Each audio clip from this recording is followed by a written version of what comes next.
ମୁଁ ବହୁତ ଦୁଃଖରେ ମୁଁ ଦୁଃଖିନୀ ହେଇଛି। ମୋ ଦୁଃଖରେ କେହି ମାନେ ସାଥି ହେଇପାରିବେନି। ମୁଁ ବହୁତ ଦୁଃଖ କରି ଚାଲିଛି। ସେ ଝିଅ ମତେ ବହୁତ ନିର୍ଯାତନା ଦେଇ ଚାଲିଛି। ଜନ୍ମିତ ଝିଅର ଅତ୍ୟାଚାର ଅସହ୍ୟ, ନ୍ୟାୟ ପାଇଁ ଉପଜିଲ୍ଲାପାଳଙ୍କ ଦ୍ୱାରସ୍ଥ। ହଁ ଦର୍ଶକ ବନ୍ଧୁ, ଆମେ ଆଜି ଏପରି ଘଟଣା ଆପଣଙ୍କ ସାମ୍ନାକୁ ଆଣିବୁ। ଆପଣ ତ ନିଶ୍ଚୟ ଭାବିବେ ଆପଣ ପୁଅ ଜନ୍ମ କରିବେ ନା ଝିଅ। ଆପଣମାନେ ନିଶ୍ଚିନ୍ତ ଶୁଣିଥିବେ ପୁଅମାନେ ବୃଦ୍ଧ ମା ବାପାଙ୍କୁ ଅତ୍ୟାଚାର କରିବା, ବୃଦ୍ଧାଶ୍ରମରେ ନେଇକି ଛାଡ଼ିବା। କିନ୍ତୁ ଏ ଘଟଣା ଟିକେ ନିଆରା। ଜଗତସିଂହପୁର ଜିଲ୍ଲା ଏରସମା ଥାନା ଅନ୍ତର୍ଗତ ଜପାଗ୍ରାମ ପଞ୍ଚାୟତ ଅନ୍ତର୍ଗତ ଧୋବେଇ ଗ୍ରାମର ସୁଷମା ମଣ୍ଡଳ ବୟସ 68। ସ୍ୱାମୀ ଆରବରକୁ ଯିବା ପରେ ବହୁ କଷ୍ଟରେ ଦୁଇ ଝିଅଙ୍କୁ ବିବାହ କରାଇ ଦୁଃଖେ କଷ୍ଟେ ଚଳି ଆସୁଥିଲେ। ବଡ଼ ଝିଅ ସଂଯୁକ୍ତ ବିଧବା ହେଲା ପରେ ନିଜ ପିଲାମାନଙ୍କୁ ଧରି ମା ପାଖରେ ରହି ଆସୁଥିଲା। କିନ୍ତୁ କିଛି ଦିନ ରହିବା ପରେ ମା ଝିଅଙ୍କ ସମ୍ପର୍କରେ ତିକ୍ତତା ସୃଷ୍ଟି ହୋଇଥିଲା। ନିଜ ମାକୁ ଅକଥନୀୟ ଅତ୍ୟାଚାର, ମାଡ଼ ମାରିବା ସହ ମାନସିକ ନିର୍ଯାତନା ମଧ୍ୟ ଦେଉଥିଲା। ଏ ଘଟଣା ଗ୍ରାମରେ ପ୍ରଚାର ହେବା ପରେ ଗ୍ରାମର ମହିଳା ମହାସଂଘ ପକ୍ଷରୁ ଥାନାରେ ବାରମ୍ବାର ଅଭିଯୋଗ କରାଯାଉଥିଲା। ବୁଧବାର ବିଳମ୍ବିତ ରାତିରେ ସଂଯୁକ୍ତା ନିଜ ମାକୁ କଟୁରୀ ଧରି ଗୋଡ଼ାଉଥିବା ସମୟରେ ଗ୍ରାମର କିଛି ପ୍ରମୁଖ ମହିଳା କର୍ମୀ ଓ ଗ୍ରାମର ମୁରବୀମାନେ ଘଟଣାସ୍ଥଳରେ ପହଞ୍ଚି ସୁଷମାକୁ ଉଦ୍ଧାର କରିଥିଲେ। ପରେ ଝିଅର ଅତ୍ୟାଚାରରୁ ବଞ୍ଚିବା ପାଇଁ ଏବଂ ଅନ୍ତିମ ସମୟ ସୁସ୍ଥ ଭାବରେ କିପରି କାଟିବେ ଏ ସମ୍ପର୍କରେ ପ୍ରତ୍ୟେକ ଦିନ ବରିଷ୍ଠ ନାଗରିକମାନଙ୍କ ସ୍ୱାର୍ଥ ଓ ସୁରକ୍ଷା ପାଇଁ କାମ କରୁଥିବା ବ୍ୟାସ ଫାଉଣ୍ଡେସନର ଅଧ୍ୟକ୍ଷା ଶ୍ରୀମତୀ ସ୍ନେହମୟୀ ଆଚାର୍ଯ୍ୟଙ୍କୁ ସୁଷମାଙ୍କ ବିଷୟରେ ଅବଗତ କରାଇଥିଲେ। ଦି ଝିଅକୁ ମୋ ଦିଟା ଝିଅ, ସେ ଦି ଝିଅଙ୍କୁ ମୁଁ ବାହାର କରୁଛି। ସେ ଦି ଝିଅ ଭିତରେ ବଡ଼ ଝିଅର 4ଟା ପିଲା। ସେ 4ଟା ପିଲା ହେବା ଭିତରେ ତା ସ୍ୱାମୀ ମରିଗଲା। ସ୍ୱାମୀ ମରିଯିବାରୁ ସେ ଝିଅ ଆସି ମୋ ପାଖରେ ରହିଲା। ମୋ ପାଖରେ ରହିକିରି ସେ ଦ୍ୱିତୀୟ ବାହା ହେଲା। ଦ୍ୱିତୀୟ ବାହା ହେଇକିରି ସେ ଝିଅ କହୁଛି ତାଙ୍କ ଘରେ ରହିବ ନାହିଁ। ସେ କହୁଛି ମୁଁ ତୋ ଘରେ ରହିବି। ମୋ ଘରେ ରହିକିରି ମୋତେ ବହୁତ ନିର୍ଯାତନା ଦେଇ ମୋତେ କହୁଛି ତୁ ଏ ଘରୁ ବାହାରି ଯା। ତୁ ଏ ଘରୁ ବାହାରି ଗଲେ ଆମେ ରହିବୁ ଏ ଘରେ। ମୁଁ କହିଲି ମୁଁ କ'ଣ ଏ ଘରୁ କ'ଣ ବାହାରି ଯିବି, ତେମେ କ'ଣ ରହିବ? ନା ମୁଁ ଏ ଜାଗା କିଣିଛି, ମୁଁ ଏ ଘର କରିଛି, ତୁ ଏ ଘରେ ରହିପାରିବୁନି, ଏ ଘରୁ ତୁ ବାହାରି ଯା। ମୁଁ ନ ବାହାରିବାରୁ କହିଲା କାହିଁକି ଇଏ ବୁଢ଼ୀ ବାହାରୁ ନାହିଁ। ସେ ତାର ଯେଉଁ ଦ୍ୱିତୀୟ ସ୍ୱାମୀ ସେ କହୁଛନ୍ତି ଇଏ ବୁଢ଼ୀକି ମାରିଦିଅ। ଏ ବୁଢ଼ୀକି ଯେତେ ପ୍ରକାର ନିର୍ଯାତନା ଦେଉଛି, ଏ ବୁଢ଼ୀ ବାହାରୁ ନାହିଁ, ଆକୁ ବାହାର କରିଦେଲେ ଏ ବୁଢ଼ୀ ପଳେଇଯିବ।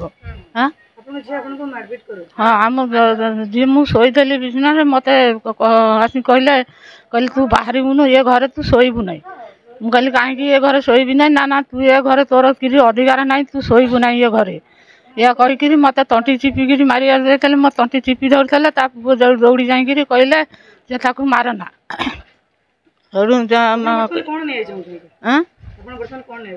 ଆପଣ ମୁଁ ନେଇ ଚାହୁଁଛି ଝିଅ ତାର ବାହା ହେଇଛି, ତା ସ୍ୱାମୀ କତିରେ ସେ ରହୁ ତାଙ୍କ ଘରେ।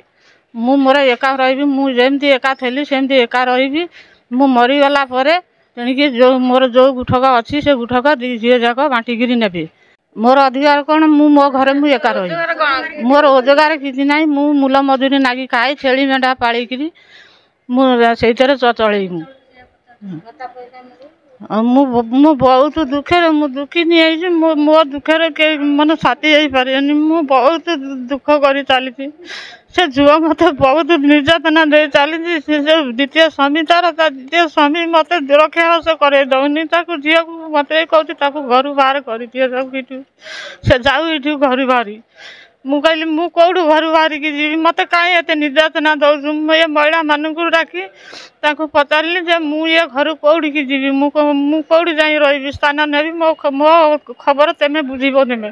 ସେ ମହିଳାମାନେ ଯାଇକିରି ତାଙ୍କ ଖବର ଯେତେବେଳେ ତାକୁ ପଚରା ଉଚରା କଲେ ଯେ ମା କେଉଁଠିକି ଯିବ, ତୁ ମା କତିରେ ଆସି ଆଶ୍ରୟ ନେଲୁ, ଫେର ମା ଯିବ କେଉଁଠିକି? ନା ସେ ତା ସ୍ଥାନ ସେ ତାର କେଉଁଠି ଦେଖୁ, ସେ ଏଇଠି ରହିବ ନାହିଁ। ମୁଁ ଜାଗା କିଣିଛି ତାଠାରୁ, ମୁଁ ଘର କରିଛି, ମୁଁ ତାକୁ ଏଇଠି ରକ୍ଷାବାସ ଦେବି ନାହିଁ।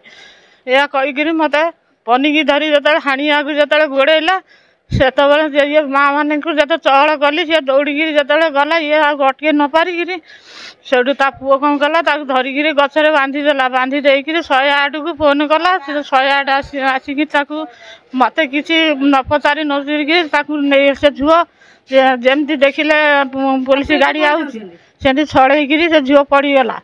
ପଡ଼ିଯିବା ଭିତରେ କ'ଣ ଚାହୁଁଛନ୍ତି? ଏବେ ଏବେ ମୁଁ ଚାହୁଁଛି ଝିଅ ତା ଘରକୁ ସେ ଯାଉ, ମୋ ଘରେ ସେ ରହିବ ନାହିଁ, ମୁଁ ଏକା ରହିବି ମୋ ଘରେ ତାର ଅଧିକାର ଯଦି ନ ରହୁ। ଶ୍ରୀମତୀ ଆଚାର୍ଯ୍ୟ ଘଟଣାସ୍ଥଳରେ ପହଞ୍ଚି ସମସ୍ତ କଥା ଜାଣିବା ପରେ ପ୍ରଥମେ ସୁଷମାକୁ ନେଇ ଏରସମା ଥାନାରେ ଲିଖିତ ଅଭିଯୋଗ ଦେବା ପରେ ଆଜି ଉପଜିଲ୍ଲାପାଳଙ୍କୁ ଭେଟିଥିଲେ। ଉପଜିଲ୍ଲାପାଳଙ୍କ ମାଧ୍ୟମରେ ଅନେକ ଅବହେଳିତ ମା ବାପା ମାନେ ଉପଯୁକ୍ତ ନ୍ୟାୟ ପାଇଁ ଖୁସିରେ ରହୁଥିବା ବେଳେ ବୃଦ୍ଧା ସୁଷମା ମଧ୍ୟ ସହୃଦୟ ଉପଜିଲ୍ଲାପାଳଙ୍କ ନିକଟରୁ ଉଚିତ ନ୍ୟାୟ ପାଇଁ ଅନ୍ତିମ ଜୀବନ ସୁଖରେ ଓ ଶାନ୍ତିରେ କାଟିବେ ବୋଲି ଆଶା ପୋଷଣ କରିଛନ୍ତି। ନଚେତ୍ ଶେଷରେ କର୍ମକୁ ଆଦରି ନିଜ ଶେଷ ଜୀବନକୁ ବୃଦ୍ଧାଶ୍ରମରେ କାଟିବେ। ଶ୍ରୀମତୀ ସ୍ନେହମୟୀ ଆଚାର୍ଯ୍ୟ, ଅଧ୍ୟକ୍ଷା ବ୍ୟାସ ଫାଉଣ୍ଡେସନ। ଗତକାଲି ମୋତେ ଧୋବି ଗ୍ରାମର ମା ମାନେ ଫୋନ୍ କରିଥିଲେ, ଏମିତି ଗୋଟେ ଅଭାବନୀୟ ଘଟଣା ଘଟିଛି ଯାହାକି ମାଉସୀଙ୍କର ଝିଅ ଏବଂ ତାଙ୍କ ନାତି ମାଉସୀକି ମରଣାନ୍ତକ ଆକ୍ରମଣ କରୁଥିଲା ବେଳେ ଗ୍ରାମବାସୀ ମାନେ ସମସ୍ତେ ବିରୋଧ କରିଥିଲେ। ସେ ବିରୋଧକୁ ନେଇକି ଗ୍ରାମବାସୀଙ୍କ ନାଁରେ ଥାନାରେ ଏଫଆଇଆର ଦିଆଯାଇଥିଲା। ଥାନାବାଲା ଆସିଥିଲେ, ମାଉସୀଙ୍କୁ ଦୋଷ ଦେଇକି ତାଙ୍କ ଝିଅକୁ ନେଇକି ସାଙ୍ଗରେ ଯାଇଥିଲେ। ମୋର କହିବା କଥା, ଆପଣମାନେ ଦେଖିଛନ୍ତି ଆମେ ଅନେକ କରିଛେ ସବ୍ କଲେକ୍ଟରଙ୍କ ପାଖରେ ନ୍ୟାୟ ପାଇଁ ଗୁହାରି କରିଛେ, ଯେଉଁଠି ପୁଅ ବୋହୂ ବାପା ମାଆଙ୍କୁ ହଇରାଣ କରନ୍ତି, କିନ୍ତୁ ଏଠି ଝିଅ, ଏଇଟା ବୋଧେ ଆମ ପାଇଁକି ଏଇଟା ପ୍ରଥମ ନୂଆ ବୋଧେ ଏମିତି ଝିଅମାନେ ହଇରାଣ କରିବାର ଘଟଣା। ମୁଁ ଏତିକି କହିବି ଯେ ଯଦି ମାଉସୀ ଚାହୁଁଛନ୍ତି ଏକୁଟିଆ ରହିବା ପାଇଁକି, ପିଲାମାନଙ୍କ ପାଖରେ ରହିକି ଶାନ୍ତିରେ ରହିପାରୁନାହାନ୍ତି, ଅନ୍ତିମ ସମୟରେ ତାଙ୍କୁ ଶାନ୍ତିରେ ରହିବାକୁ ଦିଆଯାଉ। ଆଉ ମୋର ସବ୍ କଲେକ୍ଟର ସାର୍ଙ୍କ ଉପରେ ସେତିକି ଆଶା ଏବଂ ବିଶ୍ୱାସ ଅଛି, ସାର୍ ଯେଉଁ ନ୍ୟାୟ ପ୍ରଦାନ କରିବେ ମାଉସୀଙ୍କର ଅନ୍ତିମ ଜୀବନ। ଆଜ୍ଞା, ଦି ଝିଅ, ଆଉ ଗୋଟେ ଝିଅ ସେ ତା ଶାଶୁ ଘରେ ରହେ, ତାର ମାଉସୀଙ୍କ ସାଙ୍ଗରେ କୌଣସି ସମ୍ପର୍କ ନାହିଁ। ଏଇ ଗୋଟିଏ ଝିଅ ମାଉସୀ, ଯେହେତୁ ସେ ପ୍ରଥମେ ଯେଉଁଠି ବିବାହ କରିଥିଲେ ତାଙ୍କର 4ଟା ପିଲା ହେଲା ପରେ ତାଙ୍କ ସ୍ୱାମୀ ମରିଯାଇଥିଲେ, ସେ ଯେଉଁ ସେକେଣ୍ଡ ବିବାହ କରିଛନ୍ତି ତାଙ୍କର 2ଟି ସ୍ତ୍ରୀ ଅଛନ୍ତି। ଯେଉଁ ସ୍ୱାମୀକି ବିବାହ କରିଛନ୍ତି ତାଙ୍କର 2ଟି ସ୍ତ୍ରୀ ପିଲା ଅଛନ୍ତି। ସେ ତାଙ୍କ ଘରେ ଆଶ୍ରୟ ନେଇ ନ ପାରୁଥିଲା ବେଳେ ମାଉସୀଙ୍କ ଘରେ ରହିବାର ଜିଦି ତାଙ୍କ ଭିତରେ, ସିଏ ଏବଂ ତାଙ୍କର ଯେଉଁ ପଛ ସ୍ୱାମୀ, ସେ 2 ଜଣ ଯାକ ମାଉସୀଙ୍କ ଘରେ ରହିବା ପାଇଁ ଯେଉଁ ଜିଦି ଧରିକିରି ମାଉସୀ ରାଜି ନ ହେବାରୁ ମାଉସୀଙ୍କି ବିଭିନ୍ନ ପ୍ରକାର ଅତ୍ୟାଚାର କରିବା, ଆଜି ନୁହେଁ ଏମିତି 3-4 ବର୍ଷ ହେଲାଣି ମାଉସୀ ଯନ୍ତ୍ରଣାରେ ସଢୁଛନ୍ତି। ଦିନ ନାୟକ ଆମର ଗ୍ରାମ ଧୋବେଇ, ଆମେ ସେଠି ଆଜି ମାଉସୀଙ୍କ ପାଇଁ ଏଠି କଲେକ୍ଟର ଅଫିସରେ ଏକଜୁଟ ହେବାର କାରଣ ହେଉଛି ଯେ ତାଙ୍କ ଝିଅ ତାଙ୍କୁ ବହୁତ ନିର୍ଯାତନା ଦେଉଛନ୍ତି, ବହୁତ ନିର୍ଯାତନା ଦେଇ ସେ ଯେତେବେଳେ ସହ୍ୟ ନ କରିପାରିଲେ ଆମ ଗାଁରେ ବି ଜଣେଇଥିଲେ। ଆମେ ଜାଣିଛୁ ଯେ ପୁଅମାନେ ମାଆକୁ ହଇରାଣ କରନ୍ତି, କିନ୍ତୁ ଏଇଟା ଗୋଟେ ମାନେ ଇଏ ଘଟଣା, ମାନେ ଏମିତି କିଛି ଦୁର୍ନୀତିର ଘଟଣା, କିନ୍ତୁ କେଉଁଠି ସମାଜରେ ନାହିଁ ଯେ ଝିଅମାନେ ମାଆଙ୍କୁ ହଇରାଣ କରନ୍ତି। ଏଇଟା ପ୍ରଥମ ଥର ପାଇଁ ହେଇଛି, ଏମିତିଆ ଘଟଣା ଗୋଟେ ଘଟିଛି।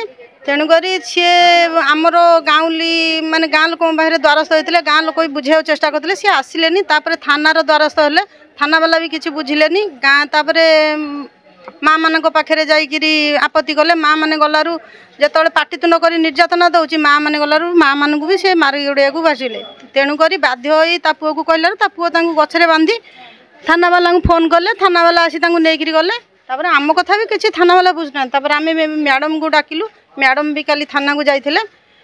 ତାଙ୍କ କଥାରେ ମାନେ ମ୍ୟାଡ଼ମ ବି ସହମତି ଦେଇପାରିଲେନି କି ତାଙ୍କ ଉପରେ ବିଶ୍ୱାସ ରଖି ନ ପାରିବାରୁ ଆମେ ଆଜି କଲେକ୍ଟରଙ୍କ ଦ୍ୱାରସ୍ଥ ହୋଇଛୁ, ମାଉସୀଙ୍କୁ ନ୍ୟାୟ ମିଳୁ। ଆଉ ତାଙ୍କୁ ଯଦି ନ୍ୟାୟ ନ ମିଳିବ ସେ ଆତ୍ମହତ୍ୟା କରିବା ବୋଲି କହୁଛନ୍ତି, ବି ସେ କରିବି ପାରନ୍ତି, କାରଣ ସେ ଏକୁଟିଆ ନା ନିରାଶ୍ରୟ ଲୋକ, ତାଙ୍କର କେହି ନାହାନ୍ତି। ଜଗତସିଂହପୁରରୁ ଅସ୍ମିତା ମହାନ୍ତିଙ୍କ ରିପୋର୍ଟ, ଉତ୍କଳ ମେଲ୍ ଟିଭି।